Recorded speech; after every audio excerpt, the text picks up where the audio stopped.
I graduated high school 38 months ago. You are Locked On Fantasy Basketball, your daily podcast on fantasy basketball. Part of the Locked On Podcast Network, your team every day.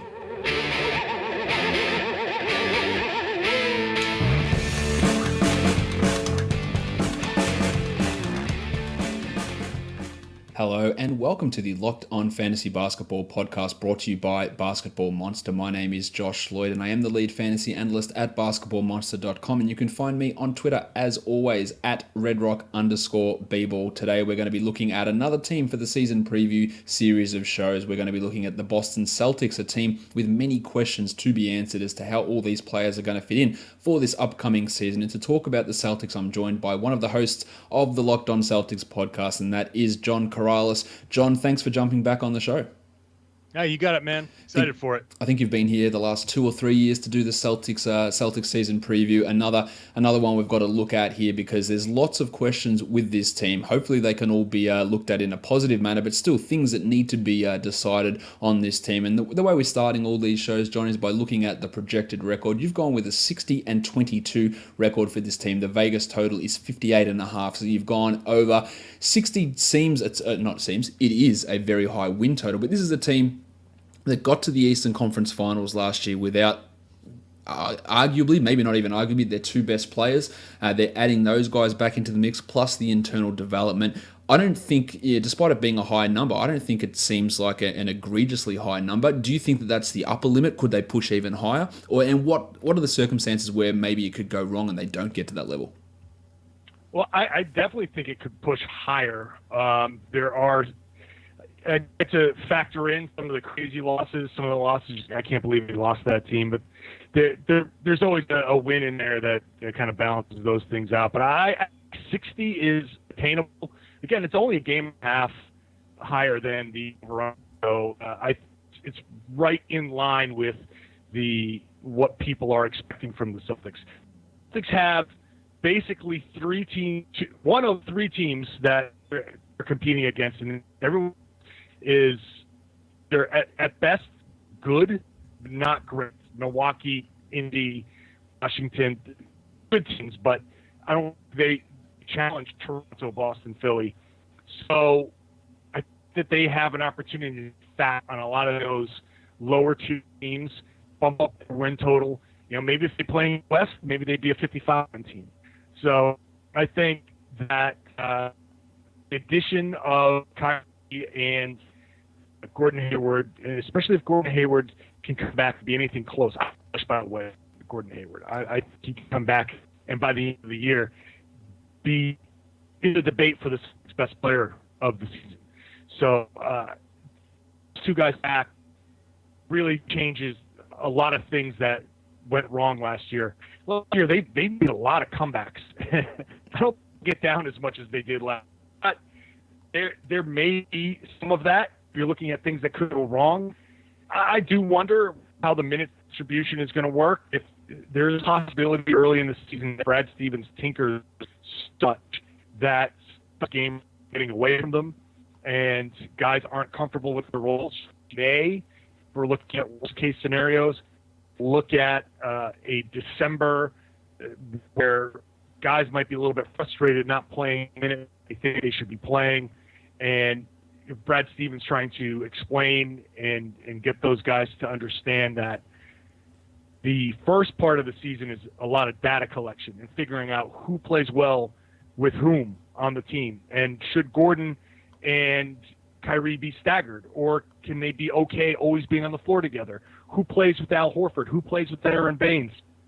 So a lot of that October, November, December schedule is playing sometimes some weird combinations, some full bench combinations, when we know in the playoffs it's not going to be guys, the entire starting unit being off the floor. That you're going to see players playing together just so Brad Stevens can understand do on his own, who do decide. So if we're looking at knock that win total down, it at early season, maybe some of those games. I still think we'll do enough to win those games, even with the experimentation, because all it means in the fourth quarter, they'll really rely on Kyrie and Hayward, Horford, and Tatum and guys. There's so much talent there that even with the experimenting, I think they can get themselves up to just about 60. Look, they won 55 last year, so adding Hayward and getting internal improvement, I think that's worth 5 more wins.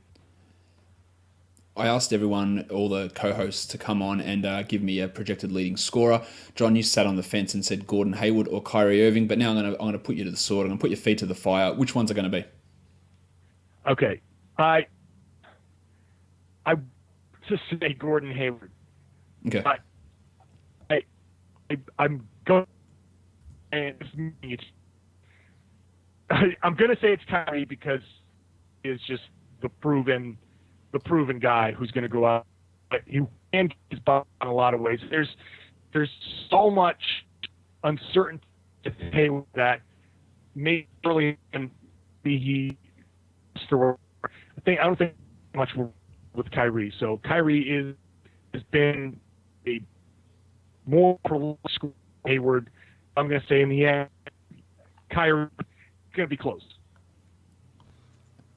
All right, so when we look at Kyrie Irving, we know that he did struggle with the injuries, only 60 games, but still averaged 24.5 points per game last season. I do think that that's going to come down a little bit again because we're going to have more of Hayward for this season. How cautious do you think, though, the Celtics will be with Kyrie's minutes and his playing time? He only played 32 minutes a game last season. Do you think he'll hover around that number, or will they be extra cautious, especially with guys who can fill in more capably like Terry Rozier behind him? I think the regular season, they might drop it down a little bit. It's probably going to still stay around 30, but I don't think it's going to be a matter of injury. I don't think the knee thing is something that they're worried about. People, I think, misunderstand that the knee was a side effect of the fractured patella, and that the apparatus that whatever stuff was going on inside with the cords and wires and whatever, like that was causing the irritation. Now that all of that stuff is out, there was an infection that they cleared up, and that's why he missed the playoffs. Now that all that stuff is out, everything is structurally sound. So I don't think there's a chronic thing there that they have to manage. That being said, they'll still, because they are so deep, and because they want to preserve everybody for a deep playoff run, I think that they can get away with playing Kyrie something like 30 minutes a game. So it's still only a couple minutes less, and it's not much, so you probably won't notice much of a difference. But it's going to be enough where he gets a little extra rest, and maybe he doesn't play all 82. Maybe he plays... He takes some back-to-backs off. Maybe he doesn't travel on a home road back-to-back or something like that, because they have very capable backups. You can start Marcus Smart and have Terry Rozier coming off the bench and be fine with all of that other talent that they have. So I wouldn't be surprised if Kyrie Irving misses some time just for the sake of rest and sees his numbers, his minutes per game drop. And the same thing I would say for Gordon Hayward. And now Hayward is a little bit of a different story in that that's not a chronic injury. It was a catastrophic injury. So as long as it's healed, then it's healed. But just to ease him back into the competition and his wind, his cardio, there's nothing like playing in a game. No matter how ready he is, there's nothing like playing in a game. So they might ease him back in. Maybe his early minutes totals might be a little lower, and they, again, want to preserve him as well. So all of these guys for the Celtics, I think, can keep their minutes pretty low. So I would expect a little less time on the floor for all of these guys. Irving is ranked as the 20th guy on Yahoo. I think that's probably about right. Again, it's an encouraging thing you mentioned about the status of his knee injury. There was that infection risk due to those things that were in there from the previous surgery. But if that's gone, then that risk isn't there anymore. So hopefully that this isn't something that is a continuing problem. But there's no need to push anything with these guys. So that That's going to be something that he's still going to play a ton of minutes. He's still going to, well, not a ton, he's still going to play majority of the minutes at point guard. He's going to score. He's going to do what he does. He's going to be efficient. He gets to the line. He shoots his free throws at a really high clip. All that's going to be the same, and he's going to be a strong second round type of guy. And I think your people's, I guess, concern with the injury should be a little bit assuaged just from that description that you gave of what the injury actually was. Now, as for Hayward, I think he starts off slowly. He's got to regain that confidence. He's got to get confidence in his body. He's got to reintegrate into a team that he doesn't know how to play with, and it has changed even from what he saw in preseason last year. But for both Irving and Hayward, they're both anticipated to be ready 100% for training camp, aren't they? Yes. Yep. So that's, we're encouraged there. They're going to be back in preseason. Now, as for Hayward, he's going at an ADP of 48 at the moment, so top 50. I think that might be marginally too high. I think he'll find it a little bit of a struggle to get back to the numbers that he was putting up in Utah, where he was a 20-point per game scorer. But, John, I think that there's a real chance that Gordon Hayward is this team's best overall player, especially once we head into the December-January portion when he's got that confidence back, and he's going to be putting up solid numbers around that 50 to 60 type range. Getting you some assists, he rebounds well, hits threes, he can score, he'll get steals, he'll be efficient, he can do all those things, a perfect rotisserie type of guy without anything being a real standout. But I just don't think he'll be able to get back to that 20-point per game mark he saw in Utah. I think the one thing that I talk about it a lot, I don't think it's being discussed much though, is the type of injury that he had with the ankle forced him to sit and shoot out of a chair. Okay. Yep. So all he had through the entire course of the rehab, while they basically put his ankle back together and waited for it to heal enough where he could stand and do it, is work on his shot. And the silver lining in this, stating obviously that no one wanted him to get hurt, but the silver lining is he had that year and an amount of time that players just do not have to rework his shot a little bit. And what that does is now he's worked up the strength in the shot he was hitting threes, NBA level threes from a chair. Yep. So now you get out there with your full body, and now you've got the ability to make those threes from a little bit deeper out because you've built up that strength. He's worked on quickening his release. So a quicker release with added range is basically the net result of what Gordon Hayward's been able to work on all of this time. Not just getting himself back out there and doing all of the Gordon Hayward things that made him an all-star. Now he's added a quicker release and more range. And I think we'll see him start to test that out fairly quickly. Like all of a sudden he's going to be pulling up from Steph Curry range, and you'd never see that. But I wouldn't be surprised if in some preseason that he says, hey guys, I just want to try something here and see if he can pull up 2, 3, 4 feet behind the 3-point line and be a threat. And now if he's a threat from there, then that changes the entire dynamic of everything the Celtics can do, because now you have the same problems that you have with Steph Curry and the other great shooters out there that can pull up from there, the James Hardens of the world, where you have to guard further out, and that just opens up so much more. And what's the net effect is more opportunity for Kyrie to drive, more opportunity for other guys to drive. So that impact on the Celtics and on his own statistics is going to be really, really interesting. And I think it's something that we should watch for early. It will, if he can extend out, and look, he was a 39% shooter that last year in Utah as well. So if he can keep that sort of level while being more of a threat and take more threes, that's going to open up a ton for the other guys on this team. So that is going to be something really interesting to watch. The Celtics do have another guy that missed a significant chunk of last season, John, and that's Daniel Tice, who was playing fairly well before he went down. But where does he fit in for this coming season? He's 26 years of age now. He played 15 minutes a night last year, but with, again, more Hayward or Tatum at the 4 this season. Marcus Morris still around. Aaron Baines re-signed. Is Tice in with a situation where he might actually see less time than last season, despite it being his second season? Yeah, that's a great question, because at the end, towards the end, they were really relying on him. Yeah. Like he was really showing a lot. And man, when he went down, it was just like, it's like, no, not him too.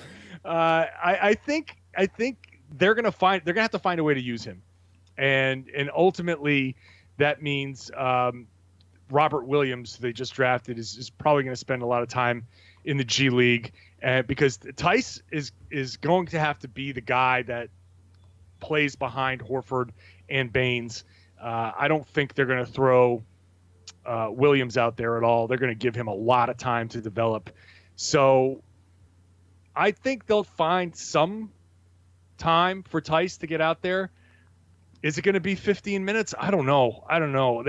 There's still something's got to give, and maybe with this defense playing that they can play, that they can get out there and get some more transition opportunities, and that's a chance for more guys to score and be happy if they're playing reduced minutes. Maybe it's a chance for Tice to get out there and be a rim protector and a guy who can get out in transition and score some baskets. Maybe that's how he gets his minutes and makes his impact. I'd like to see him get out there and get those 15 minutes a game, maybe more. But man, that's going to be tough. I really don't know how they're going to pull that off. It makes you think that somebody's going to have to move in the middle of the season. I don't know who it's going to be, him or Morris or somebody. Something's going to have to happen to just free up some time for these guys. It's going to suck for Daniel Tice. They can get into the playoffs and he can get some DMPs, and he's a good player. Yeah, he is. Like, he was really strong for this team last season and provided really, really strong minutes. And a guy, again, on a per-minute basis, puts up pretty interesting fantasy numbers. But the minutes just aren't going to be there unless something catastrophic happens with injuries in that front court. Now, John, you listed a guy for the breakout player. I don't think anyone would be too surprised that it is Jayson Tatum. He's getting drafted pretty aggressively in leagues at the moment. I saw him go in the third round of a draft that I did, which is nonsense to me. His ADP is 43 on Yahoo. He was obviously exceeded all expectations last season. Showed that his college shooting numbers weren't actually anything to do with his NBA numbers, because shot is significantly higher there. 43% from three, 48% from the field. But like we've talked about, Kyrie Irving probably there the whole year. Gordon Hayward returning. The leap that guys take from their first to second year, I think there's a real chance that it could be nullified here with Tatum. But if you listen to him as a breakout guy, what is he improving on this season versus last season, and how does he cope with potentially being, I guess, capped a little bit in terms of the playing time with the return of Hayward? Well, I think what he's going to end up needing to do is just be a little bit more aggressive. I think the Celtics formula is going to have to be a lot more early shot clock stuff. Like the first guy that gets an opportunity to make a move and score, like, yeah, run your offense, work it through and whatever. But if that presents itself at 19 seconds in the shot clock, then go do it. And that's where Tatum's aggressiveness, where he didn't have that aggressiveness for most of the season. It came in a little bit more in the playoffs, but I think just an improved handle. He lost the ball a lot, just randomly, just dribbled it off his leg, or the ball just flew out of his hands a lot. If he can reduce that, then he can get himself to the line. He's very good at getting to the line. I think that he can improve on some of the overall scoring numbers just by holding the ball, being more aggressive, getting himself to the rim and getting himself to the line, and scoring some points that way. I think he also is improving his strength, so you might be able to see him finish a lot more through contact, which that was a little bit of an issue for him. He's got the full array of moves. So I think everybody on this team is going to understand that they'll have an opportunity, and the best way for them to maximize that opportunity is to just go aggressively pursue it. And it's not going to mean Kyrie Irving just breaking his guy down off the dribble and trying to score. It's a couple of passes, a pick, and somebody's going to be open. It's not going to take much, because the way the Celtics need to be defensed is you can't lose anybody. You can't lose anybody if the starting five is Kyrie, Hayward, Horford, Tatum, and Brown, who do you sag off of? All of those guys can hit the three. Yes. You have potential for all of those guys. You can see a scenario where all of those guys are sitting there pushing 40% from three. That's possible. Yeah, look, so they could at the very least, all above 38%. At somewhere in that range, absolutely. So if we're piecing together Gordon Hayward being more of a threat from deeper, if all of those guys are pushing 38% from three, if Kyrie is still, blazing handles, that's a lot of space on the floor. And you also have one of the best passing big men, one of the smartest big men in Al Horford. You run pick and rolls with him with all of that space out there, pick and pops. There's going to be a lot of heads on swivels and a lot of opportunities to cut back door, a lot of opportunities to take advantage of defenders going one way and you go the other, and you get chances to score, and it's not going to take a whole lot of time. It's not going to be shooting with 4 seconds on the shot clock. So these guys have an opportunity to put up as a team somewhere around 90 field goal attempts per game, maybe more, maybe even a few more with the rule changes, resetting the shot clock to 14 on an offensive rebound. So bringing that all back to Tatum, I think those opportunities are going to be there for everybody to kind of get theirs. And maybe Tatum in a different situation would be a 20-plus point per game scorer. I think he can get more than 13.9. And the reason why he's going to break out is I think he's just going to be a lot more dynamic. He's going to be a little bit more efficient and a little less, I think, turnover prone with the ball. And I just find him taking those next steps where he will be able to carry the Celtics offense for a while during certain stretches where he's got the mismatch, and he's going to be the guy that scores 3 or 4 straight baskets and forces teams to call timeout. He's an interesting guy. I think he's one of the candidates to be really overdrafted in fantasy because people are going to look at what he did in the playoffs. There's 7 or 8 games in a row where he scored 20-plus points. But again, we're trying to reintegrate 2 guys who are better than him at this point, and that is Irving and Hayward, and he's going to take somewhat of a step back. And he doesn't provide bulk numbers in rebounds or assists or steals or blocks and to keep him buoyed up in terms of that value. So that it might be a struggle. He may even finish with a lower fantasy rank this season than what he did last season, but he could also jump up and be a top 50 guy. But I think taking him in that 3rd round or 4th round, expecting him to get there as expected value, is probably going to leave you a little bit disappointed with Tatum. Now, again, we're not denying how good he is or how good he can be. It's just it's a numbers game of where these shots actually all get distributed around the team. Yeah, the Celtics will probably play at a faster pace this year because of the options, because of the rules. That'll all increase most likely, but he's not going to be putting up that same level of usage that he was doing during the playoffs where he was consistently going at 23, 25, 26% usage. I think he'll find it a struggle to get to that level, again, with Irving and Hayward back in that mix, and that could leave some people just a little bit disappointed overall with the output that Tatum puts up, especially if they do grab him in that 3rd or 4th round. Now, if you're talking long-term dynasty, I think he's got top 20 potential, probably top 15 upside.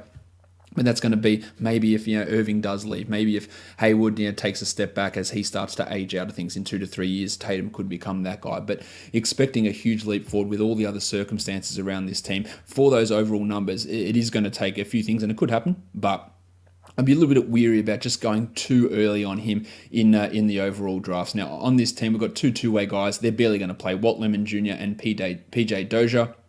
We're just not going to see very much of them at all, are we, John? No. Nope. Thank you. Nope. That's an easy answer to that question. Let's have a look at the guy that you looked at, the most likely player to be traded. You've got Marcus Morris as that player. Even if he doesn't get traded, his role, I think, is going to really, really be reduced this season. He played almost 27 minutes per game last year, the 166th ranked player. Do you think that if I gave you an over-under of 21 minutes per night, which way do you lean? 21. Yep. I'm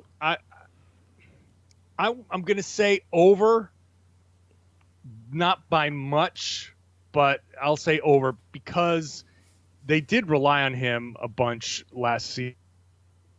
He is much more likely to be moved. I think, first of all, the Celtics are going to be taxpayers. If they can move Marcus Morris, the move to get rid of him for no or low return salary is the obvious move to get them under the tax line. And people like me seem to think that that's something that is important because it pushes off the repeater tax 1 year and it makes things a lot cheaper down the road. So it makes sense. And because they've got all of these guys, you can probably get that production out of a few more minutes from Jaylen Brown and Jayson Tatum. So that I think is doable. But the Celtics don't seem to be very turned off by paying the tax this season. They seem outwardly that they're okay with it. And so if they're okay with it, then maybe Morris stays. And then the question becomes, is he happy with this role? Because at $5.3 million, he's going to want somewhat of a raise. He deserves a raise. In this NBA, he deserves to make more than $5.3 million. Is he going to be upset at fewer minutes and less opportunity to score? And is he going to become a problem? Is he at some point during the season going to say, I'm as much as I love it in Boston, and he has said he loves it in Boston, I need to go get the opportunity to score more because I need to look out for my future. Is he going to be that guy, and are they going to come to some sort of agreement? I really don't know. I'm just speculating. If there's one person on this team who is going to complain about having a lower role, it's not going to be Jayson Tatum. It's not going to be Terry Rozier. I think it is going to be Marcus Morris. He has agitated for that before. He's coming in. I'm fully healthy now. Best season of my career. Knee injury's gone. Blah blah blah. Like I think he needs to calm down. Then if he's got that expectation that he's going to be putting up career high numbers, I think he's going to be really really disappointed because he's just not going to have that opportunity to even get to the 27 minutes per game he played last season. For some reason, he has an ADP of 133 on Yahoo. I don't know why. It should be closer to 233. He's a guy that needs probably 35, 36 minutes to even crack even close to the top 100, and he's not getting anywhere near that level. He just doesn't do enough. He's not a good rebounder. He's not a good scorer. He's inefficient. He doesn't get steals. He blocks no shots. He doesn't pass. He doesn't do anything that fills up a fantasy box score. Yeah, we know he provides toughness, an edge out there on the court, but that doesn't translate to numbers from a box score perspective. There's no reason to be looking at him in any sort of draft, and that's not in maybe very, very, very deep situations, but his playing time is set to take a pretty significant tumble down this season. The Celtics, John, only had the one draft pick as opposed to the previous years where they've had those high picks. It was number 27. It was Robert Williams.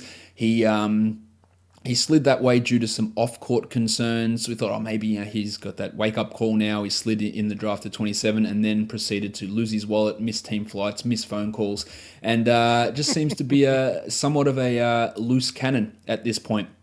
He did get an apartment close to the Celtics practice facility, so he's not going to be late. But my experience working in places where people are constantly late to work, doesn't matter how close they live to the place of employment, they're still late. So there's still going to be concerns there. But is there? We haven't heard a negative story about him recently, so maybe that's a sign that things are turning positive for Robert Williams in his adjustment to NBA life. Yeah, look, I've been laughing at some of the stories and just how things have panned out. I know his reputation. I've read people say all he needs is structure. And that makes me wonder what they are going to do with him this season, because maybe they want him to get that structure and be around the team. And even if he's not playing, just being around the pros and being underneath Al Horford's wing and understanding, okay, this is what it takes to be an NBA pro. They may keep him around for that. And for them, I think that it's the question between that experience or reps and getting some burn in the G League. They may send him for some games here and there rather than send him for a full season. I think they want to kind of get him in practices, show him the reps, get him working on certain things and say, okay, now go try this in Maine. Go for a couple of games, come back, see the film, go through the drills again. Now try this, send him, come back. And I think he's going to have like an up and down type of year like that. It's probably my best guess. I don't see him with this team. I think Daniel Tice already gives them a lot of what they're going to want from Robert Williams eventually. So you might as well go with Tice. if you need a rim runner, if you need a shot blocker, an athletic kind of guy to go out there and do those things, eventually Robert Williams has a high ceiling. And if he can get his head straight, then he could become a guy that kind of takes over after Al Horford, or as they scale back Al Horford longer term, he can be the guy that goes out there and does some of the things that he did in college. But I think for him, the Celtics see him as that long-term project, and they are going to be very, very careful to put him in situations where he can succeed. And so that doesn't mean long trips away from the team. I think it's going to mean keeping him around the team and with those coaches and with those players. So, but it's going to be on the bench talking and a lot of that stuff. He's definitely not going to be a guy that gets significant minutes at all. No, I think that's fair enough. I do like his long-term potential, shot blocking, rebounding, scoring, high efficiency, poor free throw shooting, but it's not going to be this season for the Rock DJ Rob Williams. Let's look at the projected starting five for this team. We've got Kyrie Irving, Jaylen Brown, Jayson Tatum, Gordon Hayward, and Al Horford. We haven't spoken much about Jaylen Brown today. He's a player who I think is a much better on-court player than he is a fantasy producer.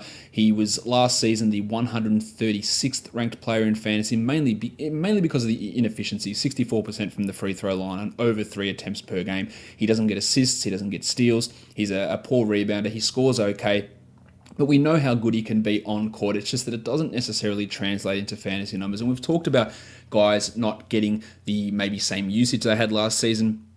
He's going to fall into that same sort of a situation for this team this year with the return of Irving and Hayward. So I think that he's currently being overdrafted, pick number 90 on Yahoo at the moment.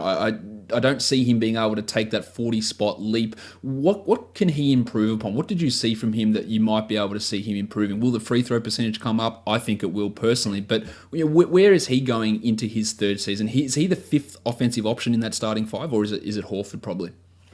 I think he should be the fifth offensive option at this point, which is I like him offensively. I think he can be pretty good, and the fact that he's gotten himself up to just under 40% from three last season shows the type of work. Like, that's going to be his bread and butter. I think catch and shoot threes from the corners are going to be big for him, and driving closeouts and then dunking on people. That's basically what his game's going to be. Like I said before, with Hayward and Kyrie playing the way they play, and Tatum being such a threat, there's just going to be so much space. And Horford will make himself the fifth option because he's just going to be unselfish, and he's only going to take overflow offense, I think, at this point, just knowing what he is. I think Jaylen will get the opportunity to get those open shots, and he'll need to make those open threes. He may end up, last season he took, what did he take? 4 per game. So 4.5 per game. Yep. So I think what he's going to end up having to do is probably flip what his numbers were last year. Last year he took 7 2-point attempts and 4 3-point. It's going to flip. He's going to take 7 3-point attempts per game, and those 4 2-point attempts per game are going to be driving the aggressive closeout, going in and trying to dunk on people, and then getting to the line. I don't know if he's going to get to the line a ton more in that situation if he's doing a lot of catching and shooting. But at the same time, again, if the Celtics are getting out in transition, that's a great opportunity to get fouled and finish. So if the Celtics do find themselves as a more up-tempo team, Brad Stevens has for the past 2 or 3 years gone in saying we can really fly around this year, and they haven't. This might be the team, if they stay healthy, that they can really fly around. And that's where Jaylen Brown is his best. He's really, really good in transition. And so if they do that, then yeah, he can get back to that level of points, and maybe he still takes 7 2s and while taking 7 3s just because he's a transition monster. But I see him as a more catch and shoot type of guy, just because he has to be. Yeah, because again, we're talking about placing the offense and where he's going to be, and the ball probably in his hands fewer times than what it was last season. So I think he is at risk of being overdrafted as well, much like Jayson Tatum. I think Al Horford's also in that spot. His rank is 41 on Yahoo. Al Horford's fantastic. We know what he does, but as you said, that he will probably force himself into the fifth offensive option. He'll see his usage dip probably even further. He did increase his rebounding last season, which had been a criticism of him. He blocks shots, he gets steals, he passes well, but I can see that usage going down, the scoring going down a little bit even again for Horford, which is probably going to make it a tough situation for him to be a top 50 guy, and being drafted in that spot, it's going to make it difficult. So I think that both, or not both, I think him, Tatum, and Brown are all being overdrafted on this team by 20, 30 spots, just because that adjustment you have to make for the return of Hayward and Irving is maybe not being figured in completely there. But otherwise, Al's going to be doing what he does, being one of the most important players in the entire NBA, but the numbers will probably take somewhat of a step back. Yeah, I can totally see that. From a fantasy perspective, I don't think Horford's going to be. I don't even know if I would draft Horford. Meanwhile, he could be the most important player on the Celtics just because of what he can do. He's going to be, again, probably the best defensive player on the team. Just the way he can call out coverages, the way he can switch. He's able to switch onto a guard and be totally fine and challenge shots. And just be a monster for what the Celtics need him to be.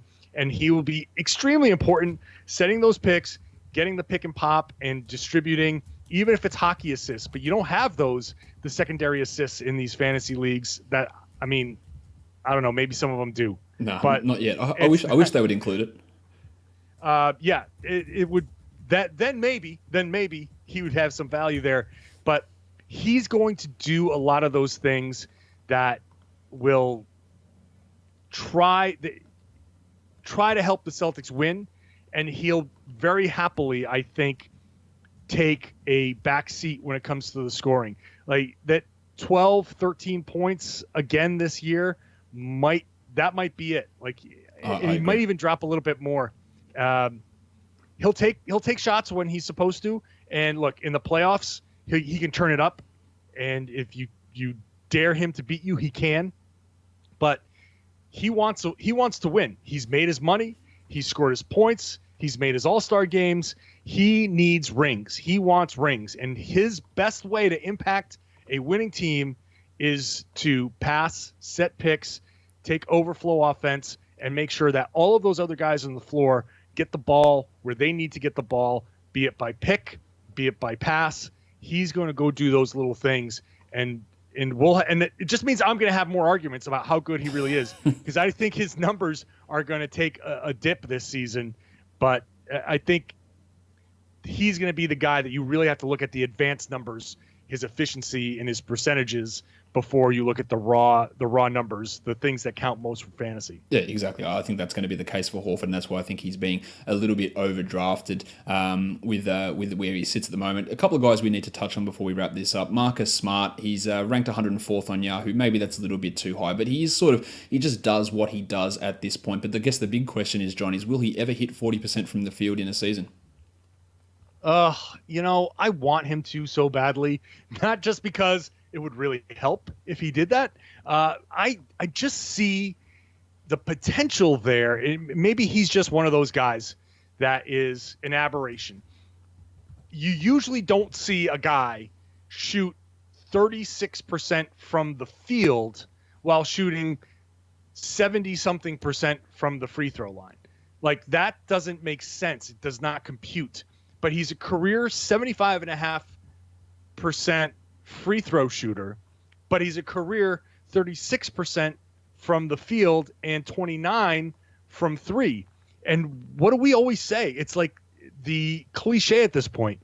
A good free throw shooter who's also a bad shooter, it just means that there's something wrong with the shots that he's taking, and there's a potentially good shooter in there. That's the big thing. It's the shots. It just you watch him and go, what are you doing? Like, why are you taking this shot?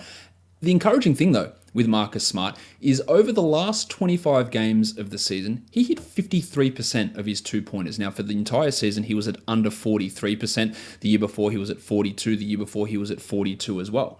So for a 25-game sample, it's not much, but it's something. He was at 53% for the last 10 games. He was at 62% from two. Obviously, I'm not expecting that number to continue, but he went at 53% from two. He went at 32% from three, and he showed a step forward. The free throws were all in that mid-70s range. Now, even if he just gets to 40%, it does probably bump him 10, 20 spots in the rankings. He's going to get assists. He's going to get steals. He's a solid rebounder, and he hits his free throws. And if you're punting field goal percentage, you're not really worried there. But even if his field goal percentage does come up, it actually increases his scoring.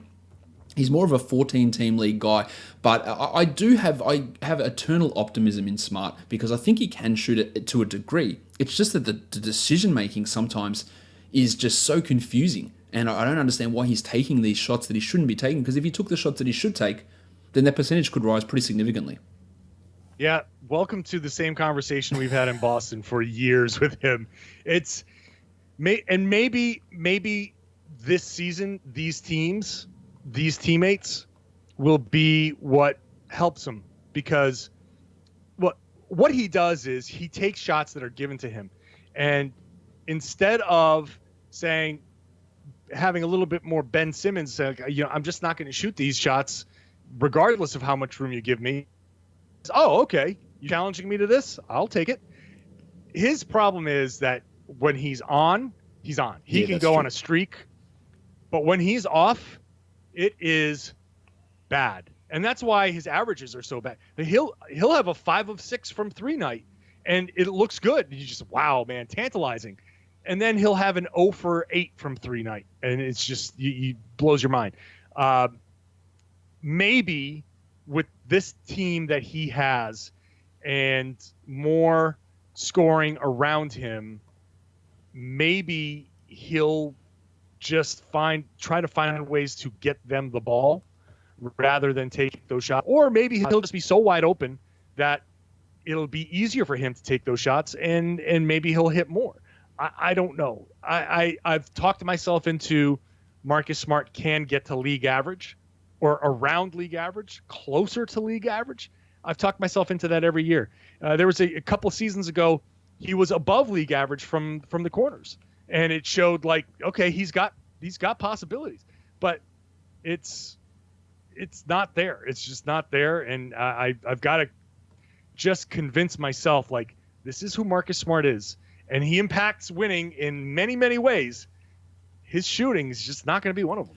The last guy we'll talk about is another point guard, and that's Terry Rozier, who provided a lot of value at the end of last season and through the playoffs. He was a top 100 player over the last 2 months of last season, with Kyrie out and Marcus Smart out for most of that time as well. But I've seen him get overdrafted in many situations, expecting him to take this big leap forward. But John, he comes in as the third string point guard at this point. And I think something that does get underreported about Terry Rozier is he is also really, really bad with field goal percentage. He was at 39.5 last year, 36.7 the year before, and a pitiful 27.4% in his rookie season. He, like Marcus Smart, has never had a season of exceeding 40% from the field, yet he is not considered as bad of a shooter. He did go to 38% from three last year, which was huge.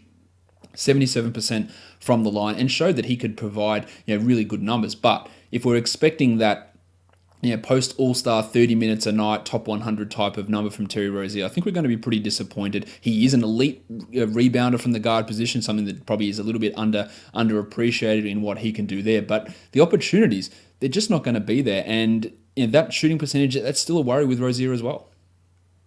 Yeah, I think the minutes is going to be where you have the biggest issue with Rozier. Last season, he had, when he played 10 to 19 minutes, his true shooting percentage was down around 47%. Yep. When he played 30 to 39 minutes, his true shooting percentage was at 55%. So a significant increase with the more minutes. And Rozier is a classic guy who needs some time to get into a groove. He's not going to come out hot most games. He needs the minutes to find the flow, to find where he can get his offense, to get a feel for himself and for the game. And the reason why he was good when he was starting is because he got that time. And invariably he would have slow starts. His first quarter field goal percentage was 38.5% when he got those minutes. His fourth quarter was 47.4%.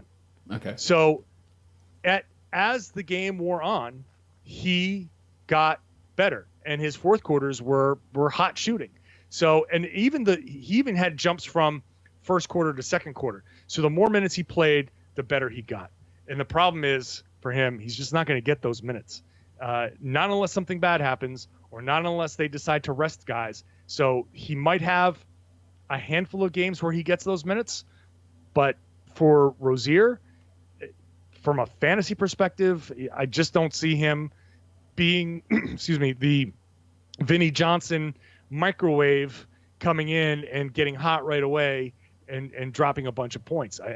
He's gonna have to impact the game in other ways. Yeah, and that's right. And if you're not getting those minutes, he's just not going to be able to provide that number. So I think drafting him in any sort of standard league is probably a big mistake, because he's just not going to get that level of playing time. Plus, he can be a real negative in that field goal percentage. John, that will wrap us up for the Celtics, a team with plenty of intrigue, plenty of ways that things can go for these players: Irving, Hayward, Tatum, Horford, Brown, Smart, Rozier. Lots of options here, but things are still up in the air as to how all this gets distributed. You can hear John over with Sam and Jay on Locked On Celtics. What are you guys rolling out at the moment over there?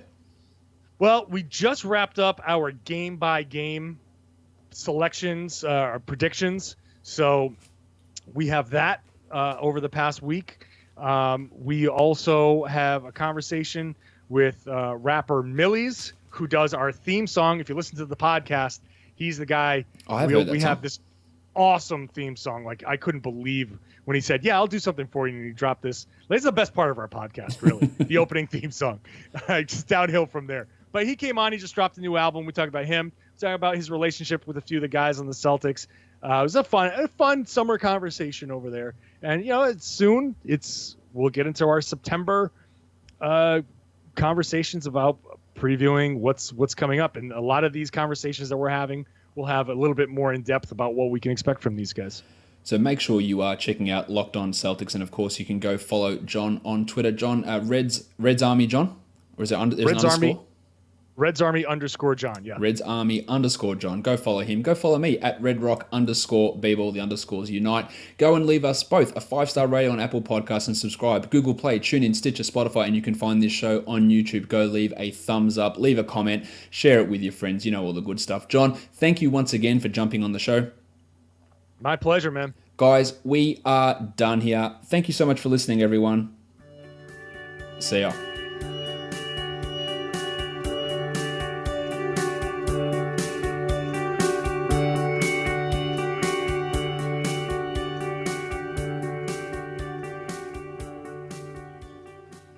Jaylen Brown.